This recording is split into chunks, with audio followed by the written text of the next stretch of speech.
وسلام على المرسلين والحمد لله رب العالمين.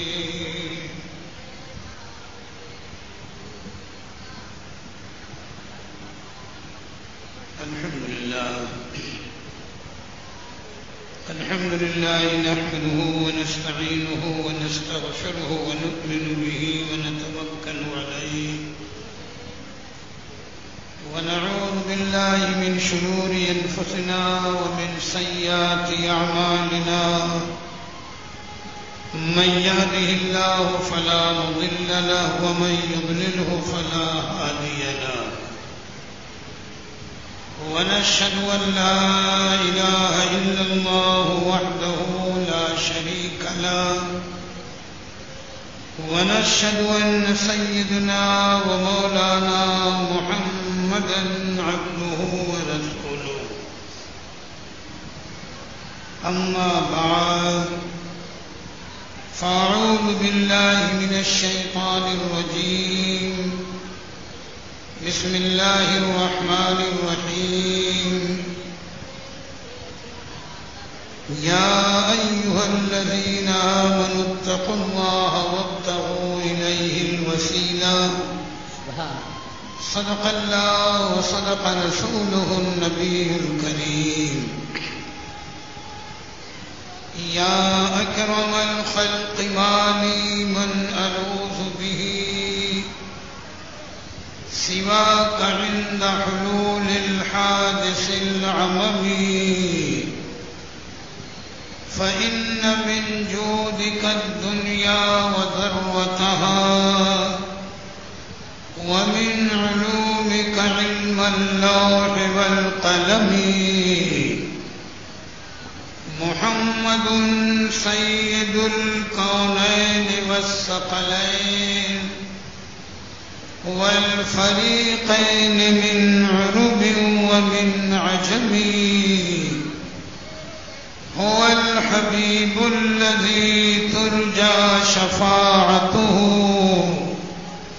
لكل هول من الأهوال مقتحم. درود پاک کا نذرانہ پیش کریں.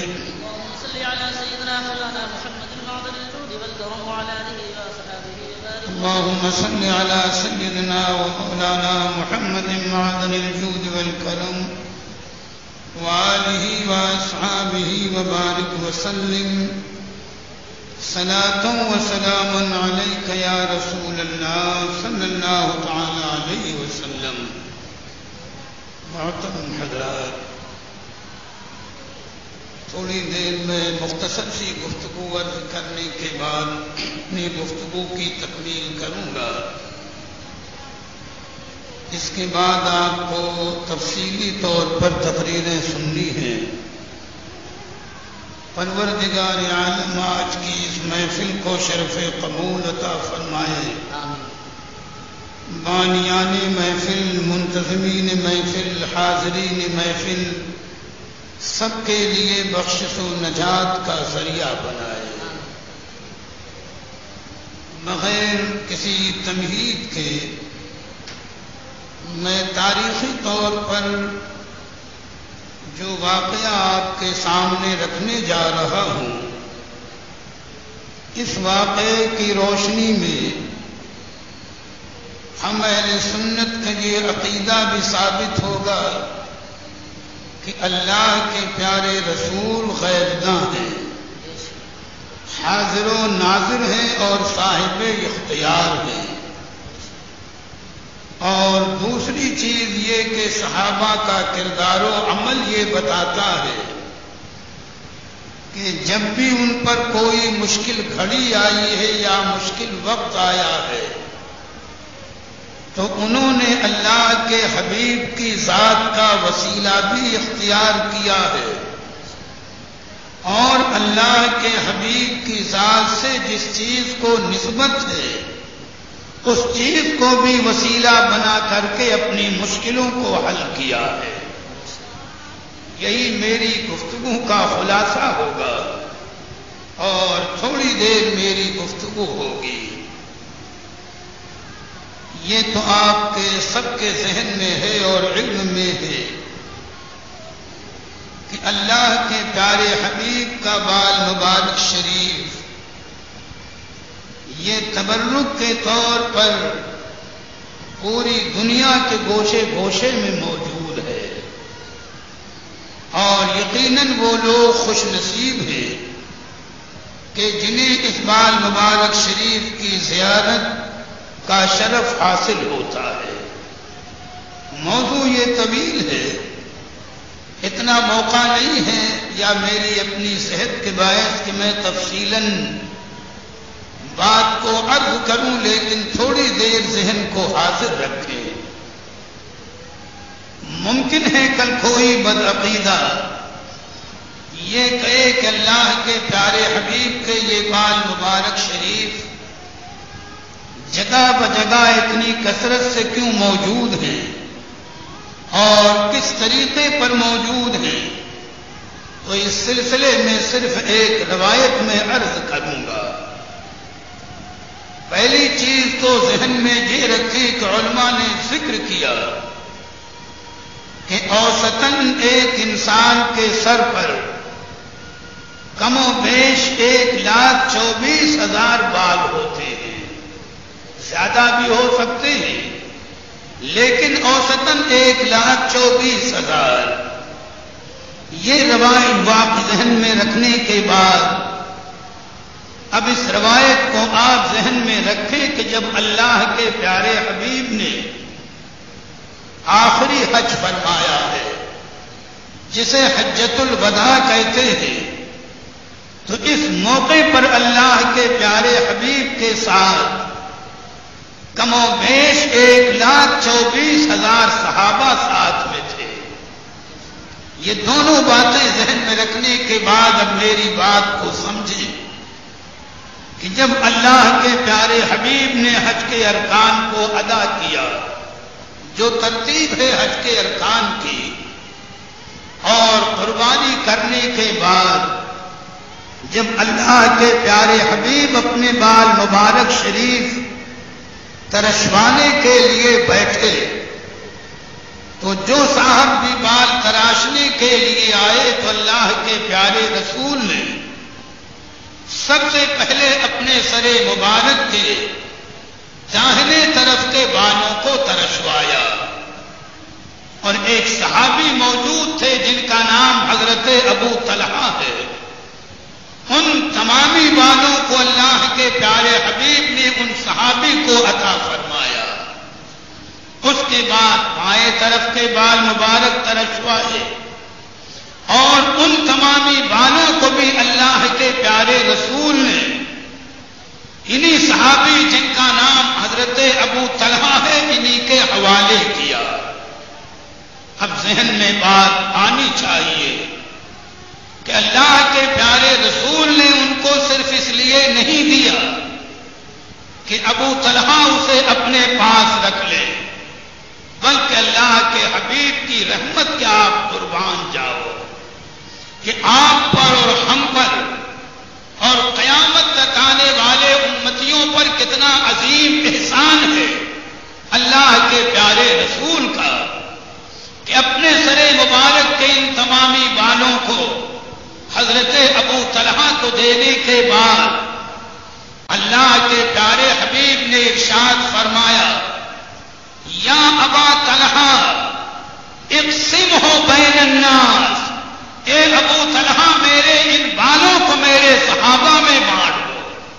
سرکار تفصیل کرا رہے ہیں، ارشاد فرما رہے ہیں اقسمہ بین الناس، یعنی اے ابو طلحہ صحابی میرے ان بالوں کو میرے صحابہ میں بانٹ دو۔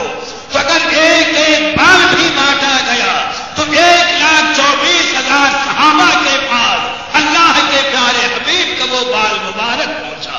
سبحان اللہ۔ سوچنے کی چیز ہے، غور کرنے کی چیز ہے، اور پھر ہمارا عقیدہ ہے کہ اللہ کے پیارے حبیب حیات النبی ہیں، تو بال مبارک شریف بظاہر جسم پاک نبی سے جدا ہو چکا ہے، لیکن باطنی طور پر بال مبارک کا رابطہ آج بھی نبی کی ذات سے ویسے ہی موجود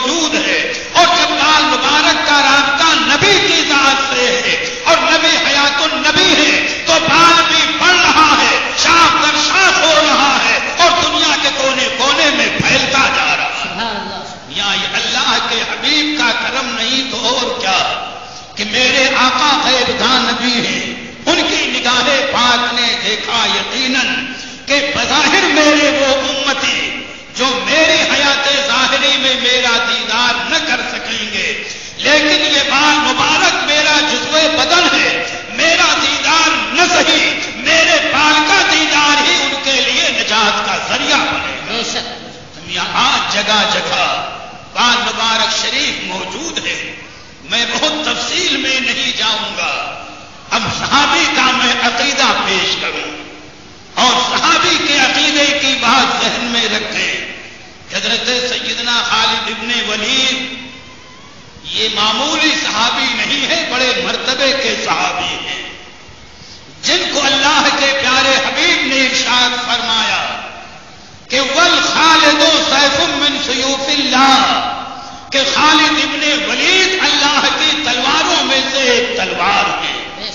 یا کبھی اپنی تاریخ کو پڑھی ہوتی، اپنے بزرگوں کے حالات اور واقعات کو پڑھے ہوتے، حدیث شریف کے اندر آتا ہے کہ حضرت سیدنا خالد ابن ولید کے سر مبارک پر میدان جنگ میں جو ٹوپی رہا کرتی تھی، اس میں اللہ کے پیارے حبیب کے چند بال مبارک شریف تھے، اور جنگ جرموک کے موقع پر وہ تفصیلی واقعہ ہے کہ جب ایک وقت وہ بھی آیا ہے کہ یہ ٹوپی مبارک آپ کے سر مبارک سے زمین پر آ گئی، تو اس کے بچانے کے لیے کتنی قربانی دی ہے حضرت خالد ابن ولید نے، وہ تاریخ میں موجود ہے۔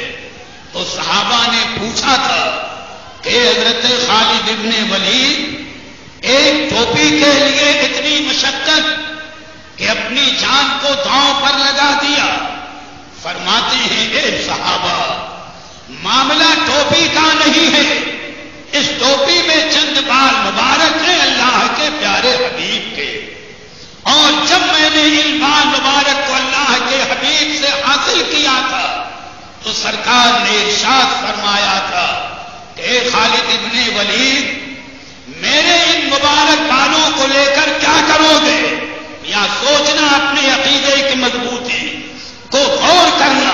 یوں تو آج بہکانے والے بہت سے آئیں گے، الفاظ جوڑ کر جملے بول کر، جبکہ ان کے دلوں میں ایمان ہی نہیں ہے، نہ تعظیم رسول ہے نہ تعظیم خدا ہے۔ صحابی کا عقیدہ دیکھو، حضرت خالد ابن ولید کہتے ہیں کہ جب اللہ کے پیارے حبیب نے فرمایا کہ اے خالد ابن ولید، ان بالوں کو لے کر کیا کرو گے؟ تو میں نے عرض کیا تھا یا رسول اللہ، میں ان مبارک بالوں کو اپنی ٹوپی میں رکھوں گا اور میدان جنگ میں ان سے میں مدد حاصل کروں گا۔ گویا صحابی کا عقیدہ بتا رہا ہے کہ نبی کے بال بھی مددگار ہیں، اور جب بال مددگار ہیں تو نبی کی ذات کتنی بڑی مددگار ہوگی کون اندازہ لگا سکتا ہے۔ یہاں یہ الفاظ نہیں ہے، پڑھو فتوح شام کو، تاریخ کے واقعات کو پڑھو۔ اگر حضرت خالد ابن ولید کا یہ عقیدہ غلط ہوتا تو اللہ کے حبیب روک دیتے، اے خالد ابن ولید یہ عقیدہ غلط ہے، لیکن نبی نے تائید کی ہے، تاریخ کے الفاظ شاہد ہیں کہ جب خالد ابن ولید نے یہ عرض کیا کہ یا رسول اللہ، ان مبارک بالوں سے میں مدد حاصل کروں گا، میدان جنگ میں فتح حاصل کروں گا، تو اللہ کے پیارے حبیب نے مسرت کے عالم میں فرمایا جاؤ، جب تمہارا یہ عقیدہ ہے تو تمہیں کامیابی رہے گی۔ گویا نبی نے صحابی کے عقیدے کی تائید کر دی۔ اندازہ لگاؤ، اب وہیں پر ذہن کو آپ لے آئے۔ زیادہ دور نہیں دینا مجھے، کبھی اس موضوع پر بات عرض کروں گا کہ جنگ کنسرین کا موقع ہے، بہت تفصیلی واقعہ ہے، اور ایک وقت وہ ایسا آیا کہ حالات کے تقاضے کے تحت سیدنا خالد ابن ولید کے ساتھ 12 صحابہ ہیں، آپ کو لے کر 13۔ موقع ایسا آیا کہ عربی النسل عیسائی، جن کو متنصر عرب کہا جاتا ہے، اور ان کا سپہ سالار جبلہ ابن احم غسانی تھا، اور کم و بیش یہ 35,000 یا جتنے رہے ہوں، اور بھی دوسرے عیسائیوں کے نرغے میں سیدنا خالد ابن ولید اور یہ 12 صحابہ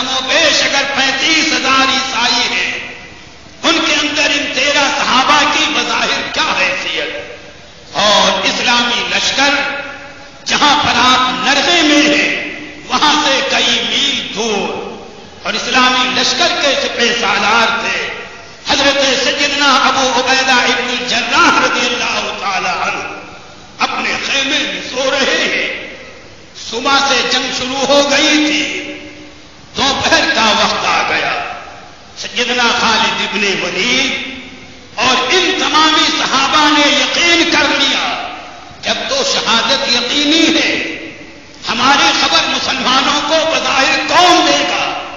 4-6 میل پر جنگ ہو رہی ہے، آج کا زمانہ نہیں کہ کہاں کیا ہو رہا ہے۔ پھر مسلمان یہاں سکون میں تھے، حضرت خالد ابن ولید جنگ نہیں کرنے گئے، کسی اور کام سے گئے ہیں، لیکن اللہ کے حبیب غیب داں نبی ہیں، حاضر و ناظر نبی ہیں، صاحب اختیار نبی ہیں۔ سیدنا ابو عبیدہ ابن الجراح اپنے خیمے کے اندر سو رہے تھے، عربی کے الفاظ پڑھ کر بتا رہا ہوں، اچانک اپنے خیمے سے بیدار ہو کر کے باہر نکلے، دروازے پر کھڑے ہوئے اور اسلامی لشکر کو مخاطب کر کے پکارا، النفیر النفیر، یعنی اے مسلمانوں مدد کے لیے دوڑو، اے مسلمانوں مدد کے لیے دوڑو۔ صحابہ جمع ہو گئے، اے سردار لشکر، نہ کہیں جنگ ہو رہی ہے نہ کہیں کوئی معاملہ ہے، آپ کس کی مدد کے لیے آواز دے رہے ہیں؟ اب دیکھو یہ الفاظ سنو، حضرت ابو عبیدہ ابن الجراح فرماتے ہیں کہ اے صحابہ، میں ابھی نیند میں تھا کہ اللہ کے حبیب تشریف لائے۔ صحابی بول رہے ہیں اللہ کے حبیب تشریف لائے اور مجھے سخت لہجے میں ارشاد فرمایا کہ یا ابن الجراح اتنام عن نصرت الکرام، یعنی اے ابو عبیدہ ابن الجراح، تم مسلمانوں کی مدد سے غافل ہو کر سو رہے ہو، یعنی اشارہ ہے کہ خالد ابن ولید نرغے میں ہے، اور اشارے ہی میں نہیں بلکہ علامہ واقدی کے آخری الفاظ یہ ہے کہ سرکار نے فرمایا قم والحق بخالد قد احاط به اللسان، اے ابو عبیدہ ابن الجراح اٹھو اور جلدی کرو کہ خالد ابن ولید کافروں کے نرغے میں ہے، اور اس کے بعد فرمایا انشاءاللہ تلحقوا به، گھبراؤ نہیں، تم خالد ابن ولید کی مدد کو پہنچ جاؤ گے اور اللہ تمہاری مدد فرمائے گا۔ میاں نبی تو مدینے میں ہے، سینکڑوں میل کا فاصلہ ملک شام کا ہے، لیکن واقعہ بتا رہا ہے کہ نبی غیب داں بھی ہے، نبی حاضر و ناظر بھی ہے، نبی صاحب اختیار بھی ہے۔ اور یہ سننا تھا کہ صحابہ کی کیفیت یہ ہوئی، تاریخ طویل ہے کہ ایسے ہی گھوڑوں کی پیٹھ پر بغیر زین کے کسی نے نیزہ لیا، کسی نے تلوار لی، اور حضرت ابو عبیدہ ابن الجراح اسی عالم میں اپنے لشکر کو لے کر دوڑ پڑتے ہیں۔ یہاں 4 میل کا کم و بیش 6 میل کا فاصلہ ہے۔ حضرت ابو عبیدہ فرماتے ہیں کہ میں بھی گھوڑے کو تیزی سے دوڑا رہا تھا کہ میں نے دیکھا کہ ایک گھوڑے سوار اتنی تیز رفتاری سے جا رہا ہے کہ میں پکڑنے کی اسے کوشش کر رہا ہوں، قریب نہیں پہنچ پا رہا ہوں۔ میں نے قسم دی تجھے خدا کا واسطہ ٹھہر جا، کہتے ہیں وہ سوار رک گیا۔ جب میں قریب پہنچا تو واللہ میری حیرت کی انتہا نہیں تھی۔ حضرت ابو عبیدہ کہتے ہیں کہ واللہ میری حیرت کی انتہا نہیں تھی۔ ہماری ماں بہنیں مسلمان عورتیں سنیں، کہتے ہیں میں نے جب قریب پہنچ کر کے دیکھا تو یہ کوئی اور نہیں تھا، حضرت خالد ابن ولید کی بیوی حضرت ام تمیم تھی، جو میدان جنگ کی طرف گھوڑا دوڑا کر جا رہی تھی۔ میں نے پوچھا اللہ تم پر رحم کرے، آخر یہ معاملہ کیا ہے؟ انہوں نے کہا کہ میں فلاں قبیلے کی عورتوں میں بیٹھی تھی، مجھے اطلاع ملی کہ میرے شوہر کافروں کے نرغے میں ہے، میری غیرت نے گوارا نہ کیا کہ میں خیمے کے اندر بیٹھوں۔ میں خیمے کے اندر آئی، بدن پر ہتھیار لگائے، اور میرے دل میں خیال آیا کہ میرے شوہر کو شکست نہیں ہو سکتی کہ ان کی ٹوپی میں اللہ کے حبیب کے بال مبارک ہیں، لیکن جب میں نے خیمے میں نظر ڈالی تو میں نے دیکھا کہ وہ ٹوپی خیمے کے ایک کونے میں رکھی ہے۔ میں بے چین ہو گئی، اسی ٹوپی کو لے کر میں اپنے شوہر خالد ابن ولید کے پاس جا رہی ہوں. حوصلہ دیکھو، ہمت دیکھو دین کے لیے. میاں دین کا یہ جذبہ کتنا پاکیزہ تھا. حضرت ابو عبیدہ کہتے ہیں میں نے کہا چلو اللہ تم پر رحم کرے، اور وہ بھی ساتھ میں ہے. اور اس کے بعد جب دائیں بائیں نظر ڈالی تو واللہ مسلمان عورتوں کا جذبہ ایمانی قابل قدر تھا، اور آنکھوں سے آنسو بھی ٹپکنے لگتے تھے کہ قبیلے مذہب وغیرہ کی عورتیں ہتھیاروں سے لے میدان جنگ کی طرف اس طرح گھوڑے دوڑا رہی تھی گویا چڑیاں اڑ رہی. میاں یہ ہماری تاریخ ہے، یہ اسلام کی تاریخ ہے. اس جذبے کی دعا مانگو. فرماتے ہیں کہ ادھر ہم گھوڑے دوڑا کر کے میدان جنگ کی طرف جا رہے تھے، ادھر حضرت خالد ابن ولید اور آپ کے ساتھ جو صحابہ تھے انہوں نے شہادت کا یقین کر لیا اور آخری جنگ لڑنے کے لیے آگے بڑھ رہے تھے کہ رب تعالیٰ کا فرمان ہے کہ ان تنصروا اللہ ینصرکم ویثبت اقدامکم. اگر تم اللہ کے دین کی مدد کرو گے تو اللہ تمہاری مدد کرے گا، تمہارے قدموں کو جما دے گا. ابھی وہ آگے ہی بڑھنا چاہ رہے تھے کہ اتنے میں غیب سے ندا گونجی. حاطف غیبی نے آواز دی 13 صحابہ کو، اور حاطف کی ندا یہ تھی کہ خذل العامل و نصر الخائف. خدا سے نہ ڈرنے والے ذلیل کر دیے گئے اور خدا سے ڈرنے والوں کی مدد کی گئی. پھر منادی نے پکار کر کہا یا حملۃ القرآن قد جاءکم النصر من الرحمن. اے قرآن کے پڑھنے والوں گھبراؤ نہیں، اللہ کی طرف سے تمہارے لیے مدد آ گئی. وَنُصِرْتُمْ عَلَىٰ عَبْدِ الصُّلْبَانِ. اور صلیب کے پجاریوں پر تمہیں فتح دے دی گئی. بس یہ ندا سننی تھی کہ حوصلے بڑھ گئے. سوچو یہ اپنی تاریخ ہے. اور ادھر جب حضرت ابو عبیدہ کا لشکر قریب پہنچا تو اتنا آسان تو نہیں تھا پہنچ جانا. 35-40 ہزار کے نرغے میں ہے. تو ادھر سے حضرت ابو عبیدہ اور آپ کے لشکر نے نعرے تکبیر بلند کیا. ادھر اس نعرے کو حضرت خالد ابن ولید نے سنا، انہوں نے نعرے تکبیر بلند کیا. گویا نعروں کے ذریعے آپس میں رابطہ قائم ہو گیا کہ ہم جہاں پر ہیں آپ کو یہاں پہنچنا. اور تاریخ بتاتی ہے میاں علامہ واقدی رحمت اللہ علیہ لکھتے ہیں کہ واللہ یہ مال مبارک شریف کا فیضان کہ اسلامی لشکر کو بھی حملہ کر رہا ہے، لیکن حضرت ام تمیم تنہا عیسائیوں کے لشکر کو پھاڑتی ہوئی حضرت خالد ابن ولید تک پہنچ جاتی ہے.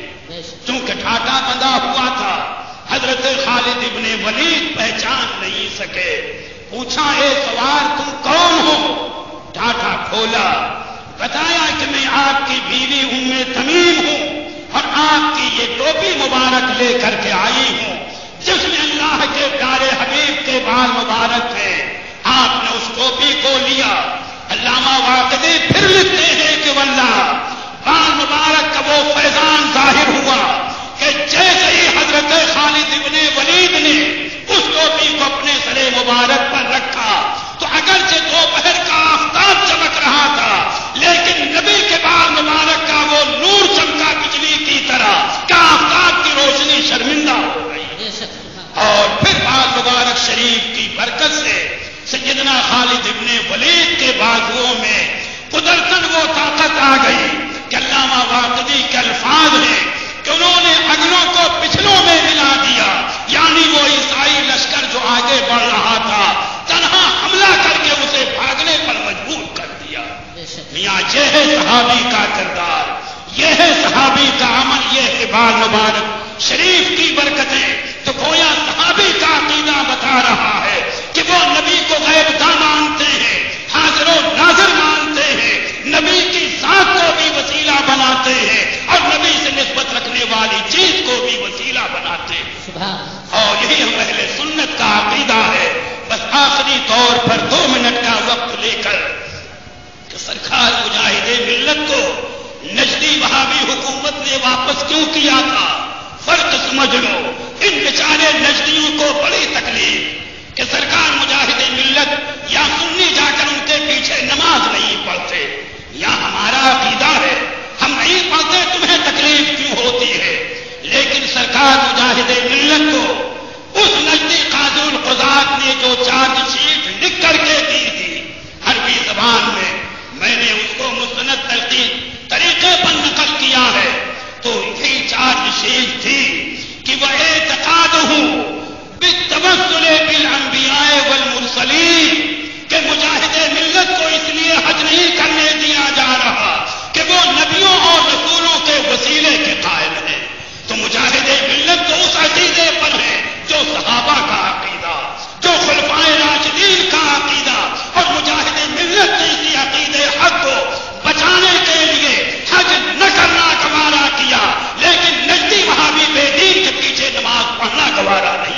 بچوں کے جنہوں نے انتظام کیا اس جلسے کے، ان نوجوانوں کے یا ہمارے جو بزرگ یا جو بھی اس میں شامل ہو، اللہ تعالیٰ ان کی ہمتوں میں بلندی عطا فرمائے، حوصلوں کو بلند فرمائے اور